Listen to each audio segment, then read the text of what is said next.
All right. Hello, everyone, and welcome back. Very, very special discussion today. I have a full panel here, and we've already started talking, so I figured I would start recording. I'm going to give some brief introductions here, and then we'll get the ball rolling. So first and foremost, we have Natarsha Sanders. Natarsha works as the director for Centering the Sacred. Natarsha also serves at the Columbia Theological Seminary and missions team as a connector. She graduated from Hollins University in North Carolina Central University with a BA in philosophy. Shout out to our philosophy majors, and history, and an MA in teaching. She is currently a PhD candidate at Columbia Theological Seminary. Natarsha also enjoys singing, teaching, and writing. She is passionate about the arts and inclusion. Welcome, Natarsha. Thank you, Michael. All right. And we have with us as well, Reverend Mashaun D. Simon is an equity and inclusion advocate who centers his preaching, writing, and scholarship on cultural competency, identity, and equity. Mashaun has written a lot of articles. He's very, very busy. Every time I meet Mashaun, he makes me feel like I haven't been doing much with my life.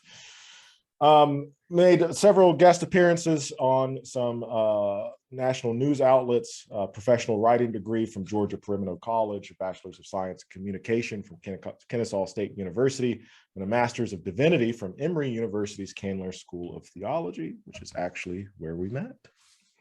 Mashaun, welcome. Thank you, sir. Very happy to be here. And we also have with us Krishna Davenport, affectionately referred to as Professor K, holds a bachelor's of science in economics, has been a mainstay of Wall Street for 26 years. Krishna is an activist, spending her career as an advocate for equal treatment of Black mothers in corporate spaces, more recently broadening her work through a nonprofit, the Bobab Wellness Collective, where she focuses on the mental, physical, and financial health of Black women. She has moderated and spoken on panels geared towards the advancements of the Black community, most recently taking on providing financial literacy classes in New York City public schools. Welcome, Krishna. Thank you so much. Glad to be here. All right. And last but not least, my friend and colleague, Darren Jones. Darren has a BA in philosophy with a writing minor from Georgia Southern University, MA in philosophy from San Francisco State, and is currently a PhD candidate in philosophy at the California Institute of Integral Studies. Darren is interested in logic, ethics, political philosophy, ancient philosophy, and American philosophy. Welcome, Darren. Hi, thanks for having me. All right, Natarsha, I'm going to hand it off to you for our first question, and feel free to interpret this however you see fit. Needless to say, we as a nation over these past couple of years have been through a lot. Everything from COVID to Black Lives Matter. You turn on the news, there's a new incident, a new issue. Within that context,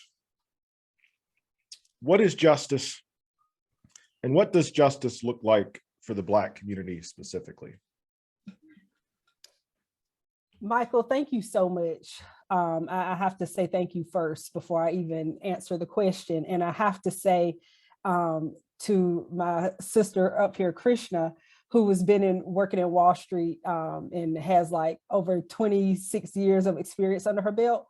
She's only 26 years old, so I don't understand how her career is as long as her life. I'm gonna just put that out there. Anyway,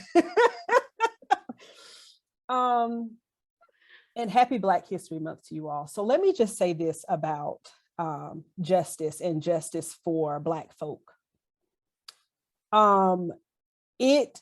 Justice is something that is, for me, visited on a case-by-case basis, which I think is one of the problems of the quote-unquote justice system. Justice in one situation does not look like justice for another situation. And even though the problems that we are seeing nationally, because they're televised, they're on social media, and so on and so forth, may seem new to some, these problems are as old as our existence on this continent. So while, yes, it can be devastating to see people being killed in the street without repercussions, this is something that Black families, Black mothers, Black fathers, Black people have been dealing with for forever, since our arrival. And when we say we are looking for justice, really, we're looking for accountability. That's really what we're asking for. Who is responsible for this violent act visited upon my son, my brother, my uncle, my sister, my daughter, my mom, my dad? Who is responsible? And how can we hold them accountable? I think justice and accountability are different. And I do believe that our calls for justice are calls for justice and also calls for accountability.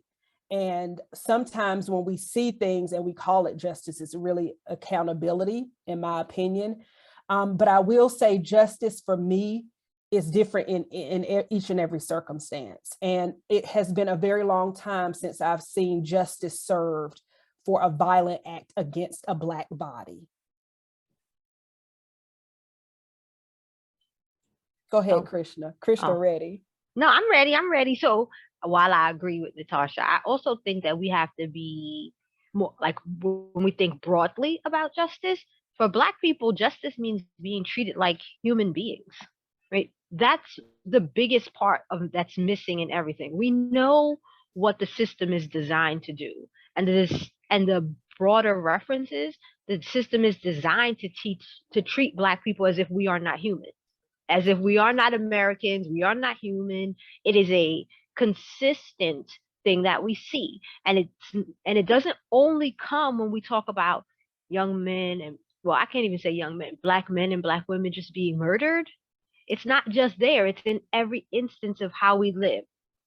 This week I saw on the Black News Channel, they were talking about a woman who is getting 6 years for going to register to vote, because she thought that she had the ability to go vote after having had a felony, right? That is a extraction of humanity on every single level.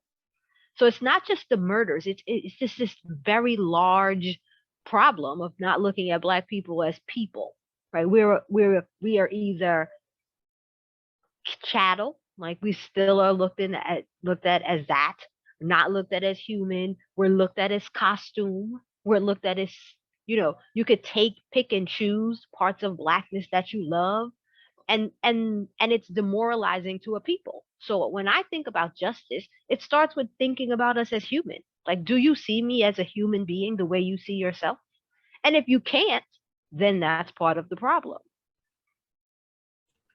I absolutely agree with that. There's so many powerful words, like just recognizing our humanity, right? But then I'm gonna come at it from a different angle as well, and recognizing historical context.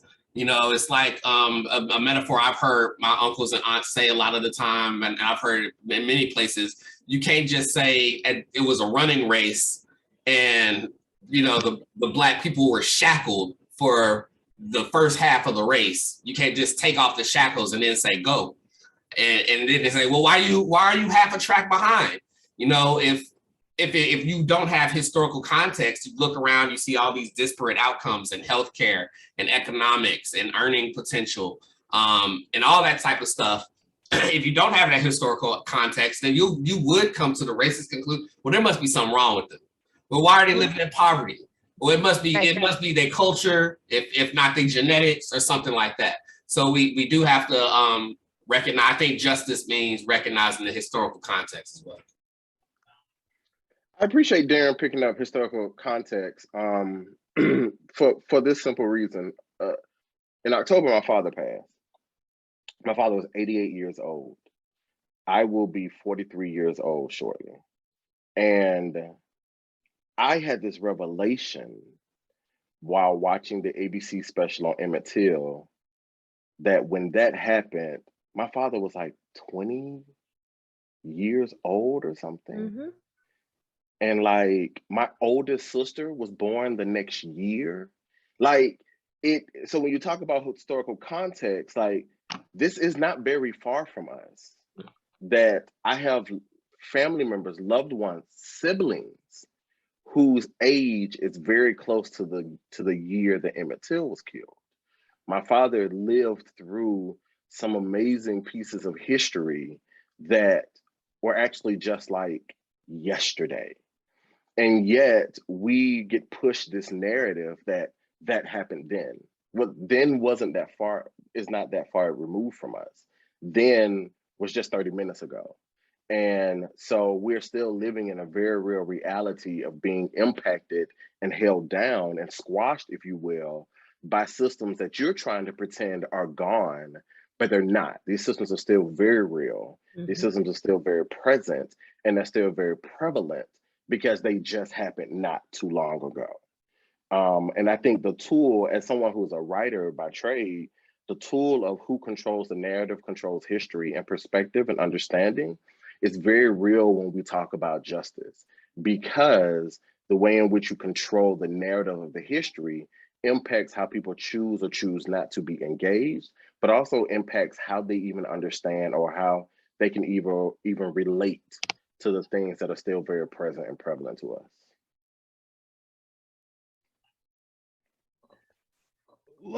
I want to follow that up if y'all don't mind, because I think that's, well, for one, this is meant for my history classes. So I would like to focus a little bit on that history there and to get y'all's feedback, because Mashaun, what you just said about controlling the narrative of history, one of the things that we've also seen over the past few years in the American education system specifically is a targeting of the certain parts of history that we don't like or that makes us uncomfortable.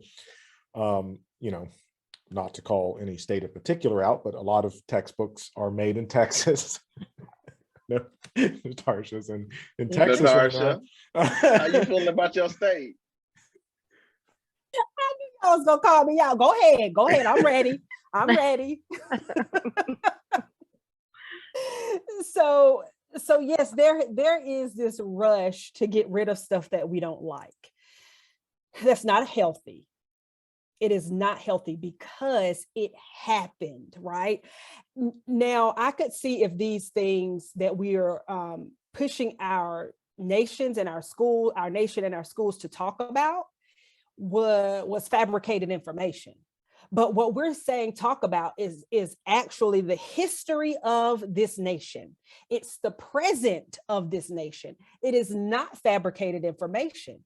And so all we are saying is teach the whole story, not just teach the part of the story where you make white people and white supremacist ideation look like a hero, because it's not. Teach the part of the story where you stole the land and where you raped Pocahontas and where you killed her family. Teach that part while also teaching what's happening today in the Dakotas, where you're at the pipeline. Teach all of it. And that is really what we're asking. When we talk about how present and close to us our history is. My mother was charged with or had the responsibility as a child to integrate her schools. That is heavy to do. And she, this is my mom, right? And Mashaun talking about his father. My mom's in her mid-60s. And so she's still living with that, where her very real question that still kind of haunts me was, why can't they just come to our school? Our schools are great. Why do we have to go over there? And so when we talk about the narrative, all we're saying is, let's tell the whole story, right? And if there is an attack, I want people to begin to wrestle with why they feel attacked. Why is the truth an attack on you? Why do you feel like it is? And go ahead. Just to chime in real quick, it's an attack because we live in a country where American exceptionalism doesn't really include us, right? American exceptionalism is for white people. right? Yes. White people have to be exceptional, and to be exceptional in this country means to lie, right? Look at all the people who we spend our time and our energy talking about. Those are people who don't exist in the space of truth, right? American exceptionalism history is taught as a lie. It's never going, and again, it goes back to what I said earlier. They don't teach our stories because, slavery happened, but you guys aren't human, so we don't really need to keep talking about it. It's like, when we talk about how we kill a cow, no, because that's the way they think of us. We're still property, ownership, all of that stuff still surrounds the Black community and in how they speak about us. So to teach the whole story would mean to break down all these lies that they've built this country on, right? How often do we hear? I'll give an example. Remember when Michelle Obama gave her speech and she was like, I'm in a house that was built by slaves. And the white people were like, no. And everybody was like, well, who do you think put them bricks down? Right? But that's because it's the same way we think about a chicken, right? The chicken feeds us. But we're not going to talk about how the chicken might have had a whole life before us, because that don't matter. That chicken is not human. It's what purpose do we serve? And the only purpose Black people served and have fought against now, right? That integration and all these things is, we are not cattle. We are not, you can't own us. It's a hard truth to be like, hello, this country can't exist if Black people didn't exist, or if Latinos didn't migrate here. There's a whole cycle of lies that has to be blown up, and that goes against the real national anthem is white people are exceptional. It's not the Star Spangled Banner. They need a whole new song all about being exceptional and lying, because that's what it is. It's a country built on lies, and consistent lies that get passed down from generation to generation to generation. We as Black people stop that in our homes, right? We teach all the pieces. Like, I was telling a friend this story how my son, when he was 5, was reprimanded in school because when they were talking about Martin Luther King, they said, and then he died. And my son said, he didn't die, he was murdered. He was shot and murdered. And I had to go to the school for that. He was taken out of class because he was making the white children feel uncomfortable by telling the truth. Dismantling lies is the only thing that will change this, and Americans won't, because then that means they can't be exceptional any longer.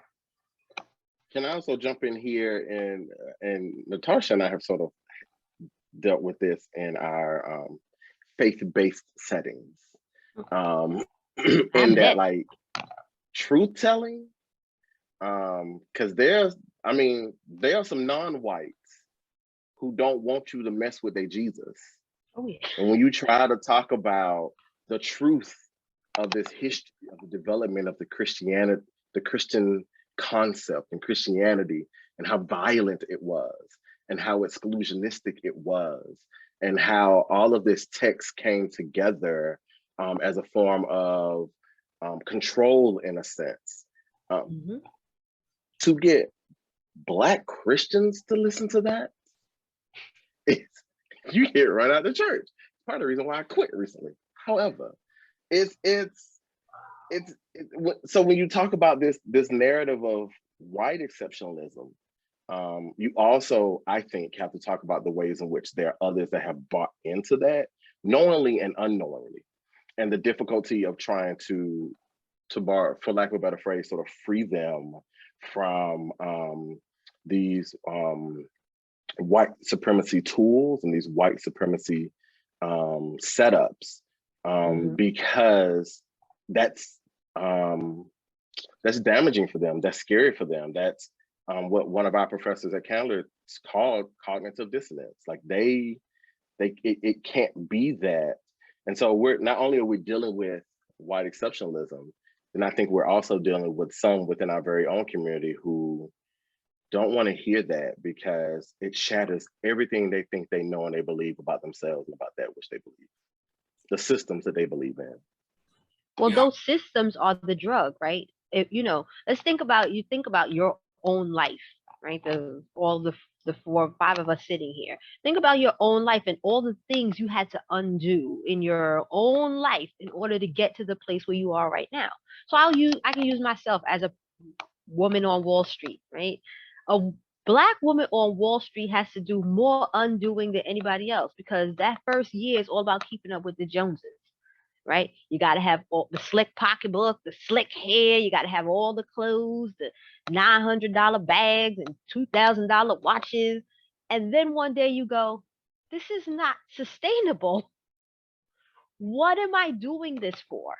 And it's the same thing when you fully come into your understanding of this country, your understanding of the many ways to exist as a Black person. You have to think about it. You have to be like, why did I need to leave my hood to go to the suburbs? Why didn't I stay in my hood and build up my hood? It's a constant thing, right? All of us who may be on this call right now, who young people might call woke. I don't use that term, but woke, right? It's still happening. I evolve every day. Every moment that I'm speaking to people and doing these and being on these platforms, my changing things. I need a nap too. Mashaun, I'm right there with you, man. I'm tired of being woke. I need sleep. And that's the other thing about being tired. Sometimes it's a matter of is exhausting the fight, and that's where I am in education. I come up against a lot of school boards or guidelines where I say, well, let's try to expand the Black curriculum. Well, we already talked about slavery. What else is there to talk? You know what I mean? Or like, why are you being so hostile about it? I'm just, but yeah, it's hard to fight it. But I'm trying in education to break that spell. But like the drug is too powerful. The exceptionalism drug. And all the other, and what, really they hurted themselves because while they banned that, they also banned LGBT stuff. They banned all sorts of other minorities. And I don't know how long can they continue to keep hiding from the truth? It just feels like it's getting bubbling closer and closer to the surface. Or maybe that's just me, but it just feels like they can't keep this up forever. Maybe they can't. No, I mean, you know what? I believe, and I say this all the time. Natarsha can tell y'all, I say it on Facebook all the time. We are in the thick of the empire falling, right? The empire, it's all of this is cyclical, right? Maybe in the UK, when that empire fell, it didn't have a lot to do with race, but America is built on race. So the more these things bubble up, the more the fire gets hot, the more Trump oil people throw on it, and the more people out here burning, the more likely we are to get to a place where the United States falls. And in that collapse, hopefully, from the ashes, something better comes. I mean, we got a lot of years. I'm not saying this is going to happen 2022, 2023, might be 2065, I don't know, many moons to come, but the fire is burning and it's getting hotter and hotter. We see it right now.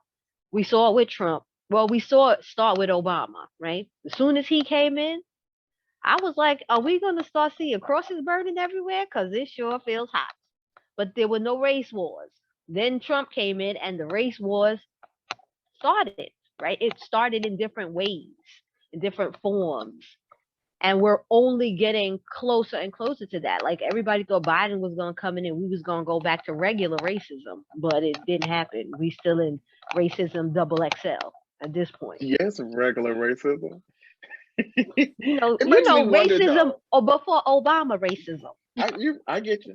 It makes me wonder though, like, and Darren made this point that I'm like, do they get tired? Like, I know me, and back in the day, I'm a recovery control freak.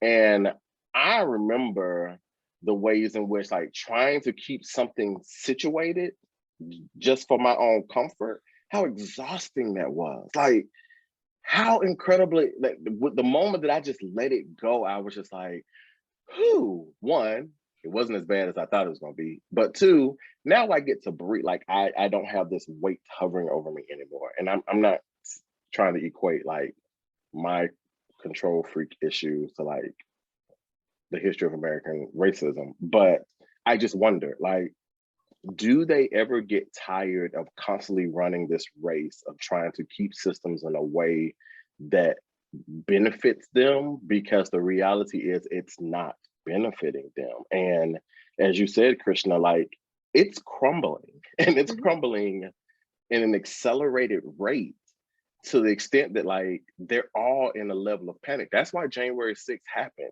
That was panic. Right. Like that's why these situations are occurring. That's why Charlottesville happened. Like this is panic because they're realizing or they're seeing that they just can't hold on to it the way in which they did anymore. And it just makes me wonder, like, when are y'all gonna get tired? Like when does the exhaustion become too much for you? Can I clarify? I want to be very clear in this conversation when we use articles like they and them, and because of who we're talking to, I want to be very specific about who we are referring to. So in Mashaun, in your context, when you were saying when will they get tired and when will they realize, who are the they? So I'm talking about empire. I put in the chat. I'm talking about the powers that be that are trying to keep situations and systems in control and keep others, people of color, LGBT, Hispanics, Native Americans out of their systems. Those who see us as less than. Okay. However they operate in society. Okay. Thank you for clarifying that. Krishna, is your they different? No, my they is the same, right? Okay. Because I don't believe that it's an everyday person that controls this. We have systemic issues. Yes. And the systemic issues are the things that are crumbling. And that's the empire, right? If we think about like Star Wars, right? The empire striking back essentially is what we're looking at right now. Yeah. All the people are fighting each other, but the real enemy is not each other. It's these systems that are in place. And that's what we're watching crumble. We're watching it fall. For a better context, we're watching democracy fall apart. Yeah. Because we're not really a democracy, but that's a whole other Zoom call. Yeah. And let me clarify, my they was the other side of the empire, the rebel alliance, you know, who can we ain't got no time to be tired. In a way, we're always fighting, but you know, that's fighting against empire. There's fatigue on that side too, you know, just the constant beating back, playing this whack-a-mole with these myths and lies, and from the education side, and then fighting people who are standing in the way of progress in that regard. It's baffling, but you know, then again, I've lived in the South for a long time, so it's not that baffling. But. Exactly. I continue to say, Darren, that none of this is shocking to me. It doesn't surprise me. It's not shocking. It is still painful. It's one of these things like when you expect someone has a terminal illness and you know that they're going to pass away. When they pass away, it still hurts. It is still very painful, but it's like, it's not surprising, but the emotion is still there. The pain is still there. So while it's still painful to see, it is not surprising. It is so expected. And in so many ways, the strike back of empire is so very expected. And when we talk about the systemic and what it means to have a systemic system that is racist, we're not talking about, like Krishna said earlier, we're not talking about an individual person. We're not talking about an individual group. We are talking about a system. Think about the system of government. Think about the system. We have 3 different branches. And the system on which it is built was built to sustain racist practices, racism practices. Not necessarily that the people who are in the system have to be racist. They could be very loving and very well-meaning, and they could have 2 Black friends. But the system in which they work in was built upon racist practices that says In one that reads on paper, all men are created equal, but reads on the same a little bit lower down, 3/5 a person. Right. Okay. Not these people. Yes, not these, the savages, right? Referring to people who are native to this land, people who were here when you got here. So it goes all the way back to Krishna's point when we asked the question about justice, when she said, just see us as human beings. So when you built a system upon a piece of paper that says not everyone who breathes is a human being, that's what we mean when we talk about a racist system, a system that allows a 12-year-old to be tried as an adult, even though the system said that that is illegal. Right. It can permit exceptions for those who look exceptional. So we're not talking about people.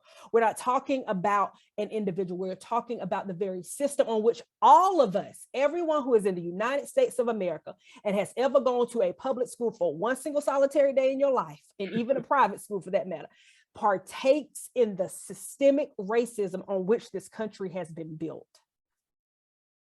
It's true. I don't know how we even follow that up. I was gonna say, don't nobody else need to answer that question. Like, I'll say I agree. Next. I follow it.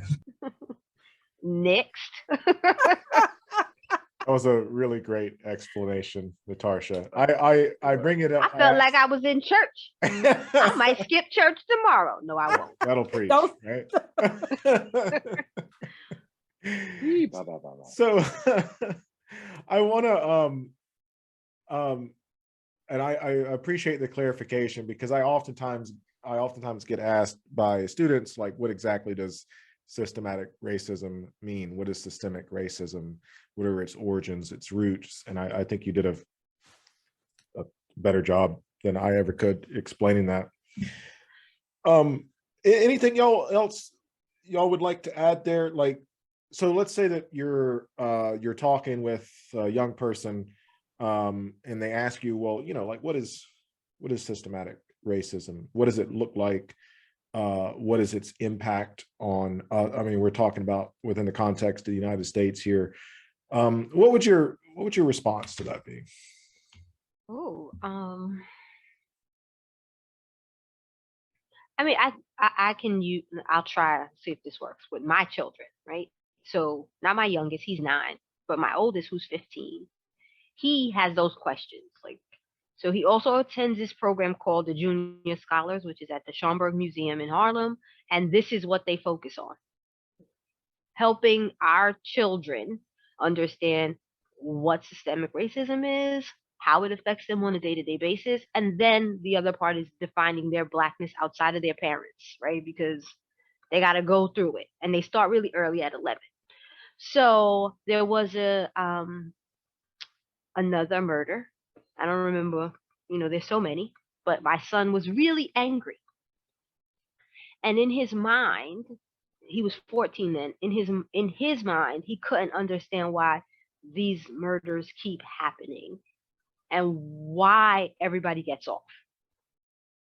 So we use those moments as a way to describe what the system looks like. While we were free, what are the other things that were put in place? School to prison pipeline, all of those things are the systemic racism pieces that fit into the questions that he was asking. Like, why is it that when he was in the 3rd grade, everyone said if he didn't become a better reader, he might end up in jail? Those are systemic things. Those are things that are put in place to say, well, we gave y'all your freedom. However, if you don't meet these benchmarks that are set around whiteness, then you will end up back enslaved. Because special prison is a new form of slavery, right? We've all seen the Jim Crow books and all that stuff. So I think when we talk about systemic racism to children, especially teenagers, we have to use everyday situations, right? And that's what they do in the program that he goes to. In his school, in his his middle school, they didn't talk about it at all. In his high school, they've brought in people who have been victims of the system. So people who might have been in gangs. And how did those gangs start in your neighborhood? And why did drugs infiltrate these neighborhoods? And he goes to a Catholic school, goes to a Catholic high school, and they've been bringing in these people to have this conversation to say, it is not, though it may not be your fate, here is how the system is designed to keep you in this box. And I mean, I think, again, we talk about it at home I think it was Darren who put it in, but we talk about it at home in terms of like wealth, generational wealth. Like, why does mom work this very stressful job? That's a very stressful job, right? What am I doing this for? We're doing this to pass on the wealth so that you, Wall Street, what's the ratio? Oh my God, I'll come to that in a second, Darren. But how do we pass this wealth on, and what does that even mean? And they got a real life experience with that when my grandmother passed in 2020, right? Because most people, your grandparents, a parent passes, the children aren't involved in all the next steps. My kids were very, very involved because, we needed to sort through all these financial things. And then they were like, wait, Nana basically left us. She left us wealth. She left us generational wealth. She left us at a point where we wouldn't have to struggle. And that's a part of the systemic breaking, right? My grandmother had an 8th grade education, but she managed to build so much to pass on. And I think those are the parts of systemic racism that we don't talk about. Darren put in the chat what wealth looks like. I can speak, I'm not in education, but I can speak to Wall Street. For every 5 white men is maybe a half a Black person, right? Because we aren't seen in that way. When we come into those spaces, it's often we come with more knowledge, better degrees. The guy who trained me had a GED. I had an economics degree. He was making millions of dollars with a GED. I was making $250 a week when I started that job, right? So when we think about that, right, you aren't going to hear them talk about Wall Street people who started with a GED, Black people who started with a GED. It doesn't exist. We don't get those jobs. When we look at what's happening right now, and I don't watch football, but I know Brian Flores because he is from Brownsville, and that's where I'm from, in Brooklyn. When we look at the NFL, that's systemic racism. Like, we know he's a really good football coach. How did he not even get the interview before they pick somebody? Why do we have to have laws that say we're going to interview Darren before we give so-and-so the job anyway? Why do we have laws like that? It's all built in. It's like it's part of the sauce, right? There's no delicious dish of racism if we don't build these pieces in. So yeah. So to your question, Darren, I have been on Wall Street for 27 years this year. In all but one firm, I have always been the only Black person. So one firm that I worked with, there were 2 of us.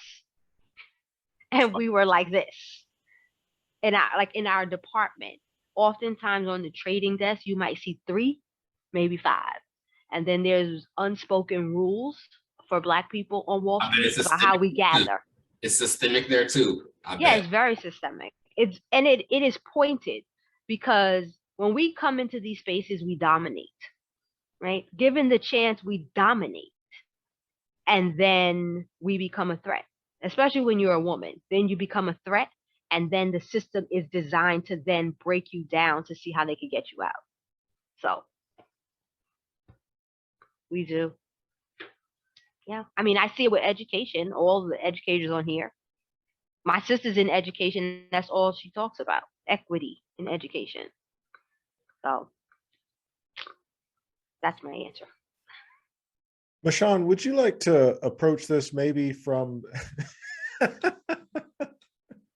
From a religious You got to force standpoint, him. Yeah. Mashaun, you gonna approach me. Yeah, what was your experience like working in the church and working with spiritual communities? Like, what was that perspective? It was so great being here with you all on this evening. Thank you for the invite. Well, I think first, I think even before I can get there, like we have to go back even further. Like, one, a product of the public school system here in the state of Georgia. When Natarsha talks about not being shocked and awed or surprised about some things, but I was, because I was this little Black boy who was in these majority spaces. I participated in a program called M2M, Minority to Majority, because I was bused to a majority white school. And so the histories that I was getting weren't always the truth. And I really had no option but to digest them and believe them, because I didn't have the resources around me to bucket, because my people had limited education. And so it starts way back there for me. Like, there was a whole lot of detangling and relearning that I had to experience from like the 10th grade of high school, well up until like when we got to Candler. Because it was just a lot. I kept ending up in spaces where I was the exceptional Negro, one of few, and they weren't exactly talking about the things that I needed to know or hear or learn from, but I was blessed to, there were people who kept being put in front of me, who would give me droplets. And then I would go and I seek. So that's one of the reasons why you see all these books, because I am a seeker, because I had to take it upon myself. So when you ask the question of like being in religious spaces, I mean, when we got to Candler, they still were limiting. I mean, we got the systemic theology, and they only talked about Black theologians for a week. Our entire semester, which is what, 3.5, 4 months, and you got a week on Black theologians. And you might have got half a day on queer theologians. So I will say that when I got to Candler, I was under the impression, when I got to seminary, I was under the impression, and don't get me wrong, I love Emory University and the Candler School of Theology. However, there's some things that they need to work through. But when I got there, I was prepared, because of the spaces in which I was in, to have to deal with the sexuality conversation, because I had been convinced that race wasn't as much of an issue as it was anymore. And I started at Candler in 2010. But in the spaces in which I was in, because I identify as same gender loving, I'm a Black gay man who has a husband, I was told that those were going to be my issues, and we were going to have to deal with faith and sexuality. And then I got there, and they were fine that I was gay, but my Blackness was something. And so it took me a minute to readjust because of what I was preparing myself for. And I was an exotic Black boy, this gay boy with locks down my back. Like, I could do no wrong. And I got my foot into several rooms that maybe I should not have, because I'm exotic and I'm exceptional. I bring all that up though, because what it helped me to recognize and realize, and what it exposed me to, is that in the spaces in which I operate, which are majority Black faith spaces, what I was being exposed to was privilege. I was becoming privileged, because then I needed to take this into a space that the people didn't want to hear that. All they wanted to know was, how was Jesus going to fix my situation? So they didn't care about the Council of Nicaea. They didn't give a damn about how this book came together. They didn't care about the conquistadors, or any of that. They didn't care that Christianity was started out of violence. They didn't care. All they wanted to know was, my light bill needs to get paid. What is Jesus gonna do? Is this check gonna show up in my mailbox? Jesus, do it. That is all that I was finding myself dealing with when I started in ministry. And then as I sort of advanced in ministry and ended up pastoring, I was experiencing people who had overcome the loss of a spouse, the loss of jobs. And then their narratives were, if you just pray hard enough, because I got this Range Rover because I've been good and I've been tithing to the Lord. And it was like, no, there's so much more here to the situation. There is this reality that there's a system at play. Like, you're struggling not because of Satan. Reverend Simon, I want to ask, you ministered in Georgia? Is that where you did your ministry as well? Yes. Oh, okay. Isn't that a thing in our community? Was it blessed and highly favored? I always had a problem with people would be like, "You are blessed and highly favored," and I'm like, "So God don't care about?" All right, I mean, I don't know how that works. And that was my struggle, because I am a firm believer that Jesus is real. However you choose to connect to that. For me, Jesus is a conduit to God. So my Christology, if you will, is really low, because my eyes are towards God, not Jesus. So that's part one. Part two is, I do believe in a God that is present in the lives of God's people. But I also believe that the text, the Bible, is not a how-to manual, but it is a collection of writings that show how people believe God showed up in their lives. Emphasis on they believe how God showed up in their lives.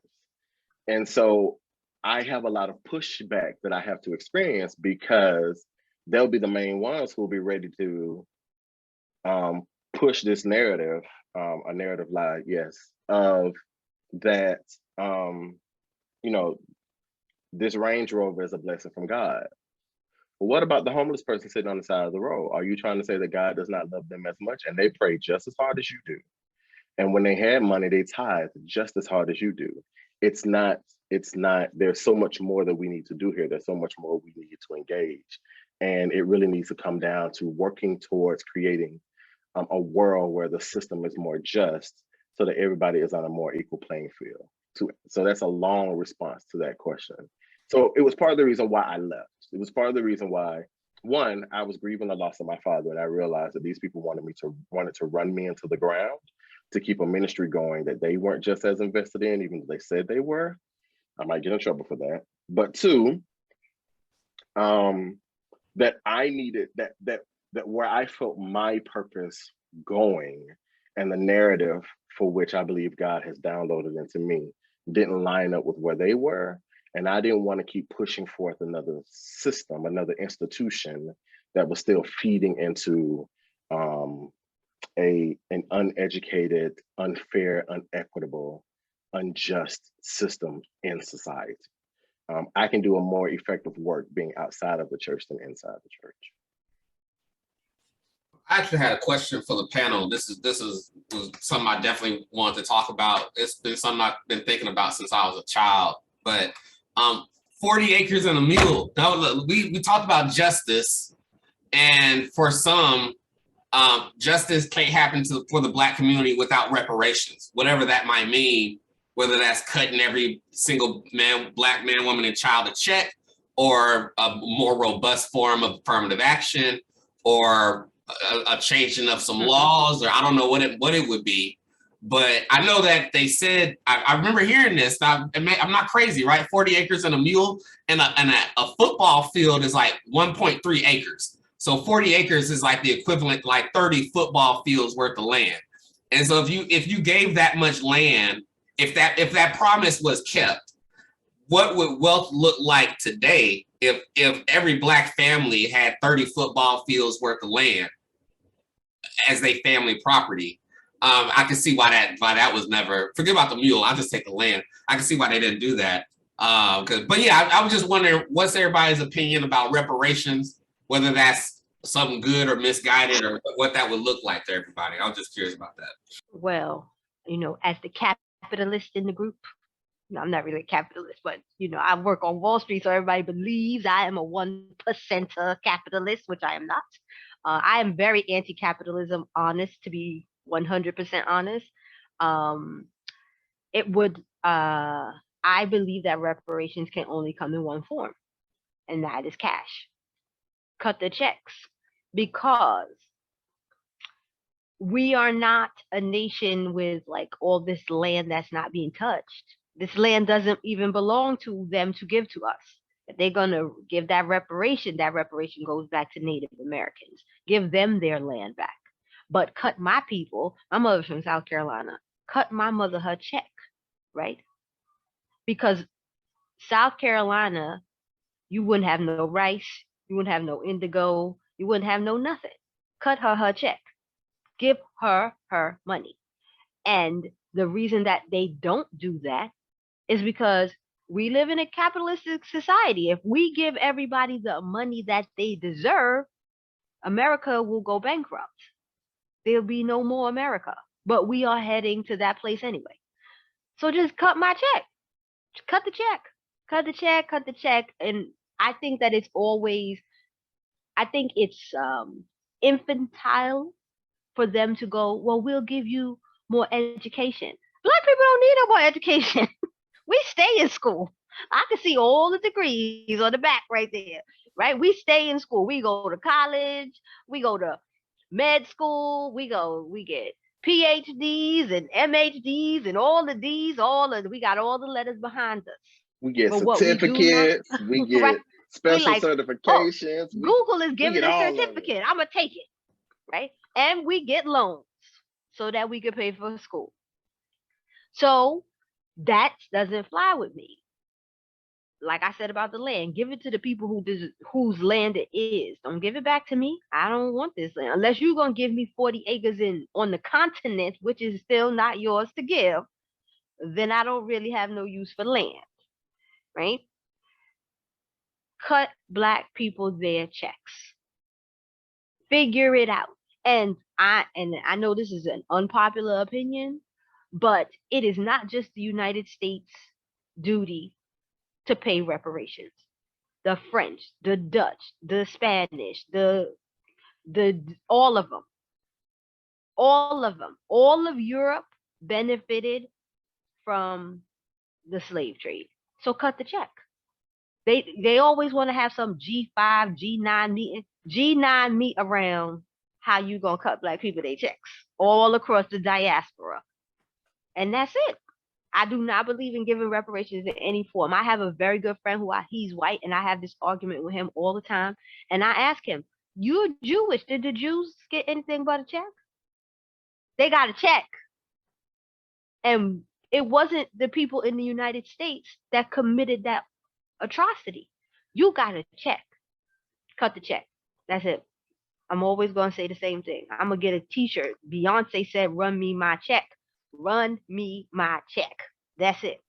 Period, point blank. And that's on Wells Fargo, Bank of America, Guadalupe Bank, you name the Federal Reserve. That's what that's on. Well, when we think about all of the entities, forget my student loans. Listen, I shouldn't have student loans. I shouldn't have them. Because you should. I'm with you. Because I'm with Krishna. You only can repair something in the way in which it was broken. Mm-hmm. That's how you repair, and that's what reparations is. Ain't nobody asking for nothing that does not belong to us. Right. I'm not. So run me my check, give natives back their land. And you're right, it is not just the United States of America's responsibility. All the colonizers. But it's a very unpopular opinion. Right? It is unpopular. Especially here. It's a very unpopular opinion that we should go to England and say, you owe Jamaicans money. But it's the truth. And the thing is, when we start talking about bankrupt and how, it will force the nation into bankruptcy, the nation, as Dr. King has already stated, as well as Malcolm X, is already morally bankrupt. How much lower can we get? What we've proven in the midst of this COVID-19 pandemic is there is a way to run a check to every single person in this nation. So don't tell us that it can't be done. Yep. Even if you have to make payments, don't we make payments on our student loans? Hello, somebody. Huh? Did we not get a promissory note that says if you don't, then we coming for you? So here's the thing. If we have to do it, then how about you model it as a leader? And if you can't, then stop demanding that we do something that you are unable or incapable of doing for yourself. It's true. But we are owed in a big way. And somebody said, oh, well, you shouldn't apply for grants because we're starting a nonprofit. They say, oh, don't apply for grants from Wells Fargo, or don't apply for grants. But I say, I want all of it because it all belongs to my ancestors. So I don't care whose name is at the top and who's signing it. It belongs to my ancestors. So give it to me so I can disperse it and dispense it in the way that I see fit. But it's ours. To your point, and to add on, it's not just, it's not just the countries. We have to also look at the companies that existed in that time, right? Like New York Life existed in that time and put insurance on Black people, right? So they owe money too. JP Morgan Chase, they existed in that time. They owe reparations. But because it's taboo to talk about corporations, because corporations are people, we don't have those conversations. But there are a list of companies, railroad companies, all these companies that exist to this day, that existed in 400 years ago, that owe reparations. But to do that, again, would mean breaking the lie. The lie is very pretty. It's a beautiful pig with beautiful red lipstick. They don't want to do that. Break the lie and pay out the money. Not animated to this state. I'm just saying, cut checks and make it work. And I guarantee you, if you cut checks, lots of Black people will be like, you know what? I'm leaving this godforsaken country anyway. I'm taking my check and going home. And then see how the continent. Right. Then we'll see just how long America stays stable. So would anybody else like to add to that? This is kind of building off of Darren, kind of building off of your question. What does, and this is, I would like to get y'all's kind of speculative thoughts here, or maybe even your hopeful thoughts. What does the future hold? Where would you like to see us as a nation go in the next year, maybe the next 10 years? Possibly your thoughts on some solutions to whatever it is, the police violence, police reform, reparations, maybe, if you want to continue along those lines. What does the future hold, or what would you like to see happen in the future? Well, since we were talking about reparations first, right? I would like to stop having all these stupid committees. All I keep hearing them talk about with reparations is, we have a discoveratory committee. What are they discovering? Even if they only teach slavery 1 week out of all the years that somebody's in school, we know it existed and we know the bad part about it, right? So stop having all these commissions and please stop that. It's an insult, honestly. It's an insult to anybody who is a descendant of enslaved Black people on this land. We know what it is. You can go to Charleston, South Carolina right now and see the handprints of babies in bricks enslaved children who built that city. So don't tell me that we need to keep having these commissions and blah blah blah. I don't know the answer to police violence other than to dismantle the police departments. But how do you do that in a country that was founded on policing people, policing bodies, policing Black bodies specifically? How do you dismantle something so ingrained? You have to dismantle and you have to build it differently. You know, and it's not just like I hear here in New York with the new former police officer mayor, you know, that the police officers need more education. What education do they need? Like what college degree, what college class are they going to take that makes them see Black people as human? Right, exactly. See a man on the street who is homeless as human so that they don't harass him and then murder him. See a person who has mental health issues as human, right? See somebody who is autistic as human. What class is that we take? There's no class on humanity that you can take to make better police officers. You have to dismantle it. And I'm not just talking about the defunding portion of it, right? The defunding portion is great if you move it to the spaces that it needs to be moved to. But it's a full dismantle. America is just going to keep getting progressively worse until somebody comes in with a sledgehammer. And it can't be Black people. Like we have done too much, enough, and every year we're asked to do more.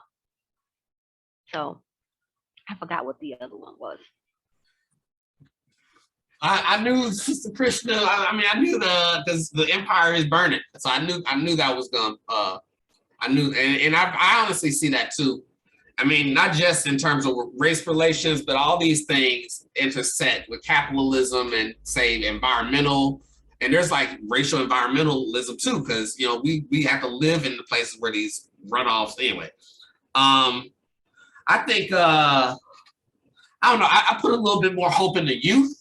Maybe I sometimes think that maybe the racism will die off as more of the old people die off, and maybe it'll just get weaker and weaker. You know, I always kind of hope that, but I don't know. I mean, there's plenty of racist kids because they get taught by their racist parents. Right. So the cycle does continue, but hopefully enough of them reject. And as the generations go on, maybe one of the kids is gonna have that sledgehammer or something.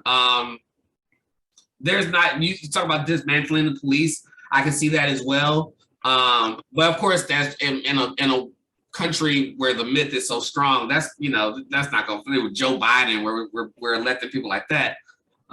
Maybe universal cams and an end to qualified immunity. And real consequences, not whoops, my camera turned off. Well, then you fired or something like that. Or you going to jail? I don't know. They might put a Black woman on the Supreme Court. I wish they would pack the courts though, but and make it like more people on the court. Shoot, it's hard to scratch and search for hope. I'm digging. I'm trying. Right, we're trying, and that's why I said Black people tired. Like my grandmother used to say, bone tired. We are bone tired. We're not just like we need a nap. Like we need to be put in one of them little oxygen chambers. Yeah, rejuvenation. Left for a week. Yeah. That's all I got. I put a little bit of hope in the youth, maybe. Just that's the best I got. That's all I can say. You know, I don't know. I don't know. You know, the good preacher in me, the good right reverend in me wants to say that, you know, hope springs eternal, and that there is greatness in the future, and that the God that I serve, you know, all of that is going to bring forth the justice that God ever intended. Like there's a part of me that holds on to that because I was raised by people who held on to their faith in the midst of all their strife and struggle, and that's what got them through. So that's there and ever present in me. But the conspiracy theorist in me, the realist, is like, God forbid that we spend the next 50 years still fighting in the way we have for these past 50, 60, 70 years. Hopefully there will be some change. Who will change it? I don't know. What does it look like? I don't know, but nobody's paying me the big bucks to have to figure it out. So I'm gonna stay in my little corner and figure out what I can afford to figure out. So that's sort of just where I am right now in my process of it. But still very much in this space of, I have hope that things will get better and be right and be just, and that the hearts of people will change in such a way, because the reality is you can't really change systems until you change people's hearts. And people have to make that decision themselves. People have to choose to want to be better and see people better. I don't think there is a policy, a law, a committee, an amendment that can do any of that. Like, that is at the core of who people are, and that has a lot to do with what they've been around and what they've been raised in. And so people's hearts have to change before anything in this country really change, I think. I'm gonna go on and piggyback off of Mashaun here, because I do agree that not much is going to change if the condition of our hearts stay the same. And I think a lot of times we focus on symptoms of problems instead of the problem itself. I do believe that racism is a symptom of an evil society, a sick society. And we, as people who are Black people, are not the problem. We are not the problem, okay? So a lot of times we hear about generational trauma and post-traumatic slave syndrome and all the things. And while I'm no mental health professional or counselor or therapist, and if you need to see one, please, by all means, do so. I can't say whether it's true or not. I can say that there is trauma, right? And just as trauma exists in us, there exists trauma in white folk. And that needs to be dealt with, I do believe. Just as post-traumatic slave syndrome can be passed down in generation to generation to generation, what was passed down in your dirty, slave holding, people demoralizing genes? And let's deal with that, because until that is dealt with, until we can see people as the human beings that we have been created to be, like Mashaun said, there is no morale for law. We can't pass a law to make you love me. I can't pass a law to make you see me as a human being and treat me as such, right? And so even though my hope, and I will always have hope in our generations, which is why I was a teacher for as long as I was, and I continue to educate from 8 days old to 80 years old. To the 80-year-old who said to me, I did not know George Washington was so evil. They kept this from me. This was a white man trying to wrestle with the fact that his whole life he'd been told that George Washington was this great president. And then suddenly he's hearing about, he reads a book and it teaches him that no, what you were taught was not true, which is another reason why literacy is so important, y'all. We have to pick up books for ourselves. Don't just take it from the mouths of the teacher. Read it for yourself, because people will teach you what they want you to know. Yep. So my hope is in our generation's learning and reading and being literate and asking questions. And even if it means that your mama or daddy have to come to the school because you said, wait a minute, Martin Luther King won't kill, he didn't die, he was murdered by crazy white people, right? Assassinated, yes.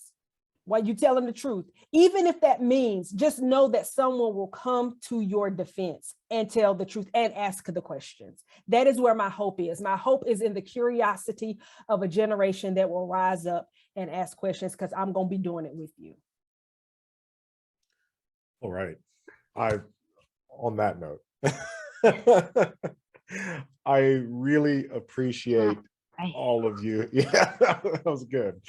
I don't got my church fan, but you know, I think I am skipping service tomorrow because see, all we need to do now is sing a benediction song, take up an offering, and send everybody on their way.